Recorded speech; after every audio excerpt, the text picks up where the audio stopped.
Okay, Dr. Sauce, how often should I ceramic coat my car?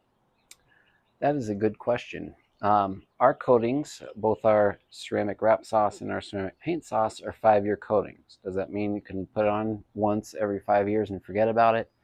Not necessarily.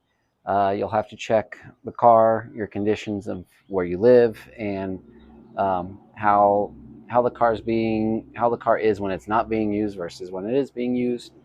I've seen them go as quick as a year. I've seen them last the full 5 years, and then some. So it really depends. You know, a car that's driven every day, parked outside, washed once a month, the coating won't last as long as one that is barely driven, stays in the garage, never gets parked outside, gets washed once a week, even though it's not dirty. You know, that type of stuff. So it really is going to depend on your conditions, weather conditions, as well as where you're parking and storing the car. So that being said, our coating can last up to 5 years. Um, I've typically seen it go about a year, year and a half before it might need a little refresher. So hope that helps.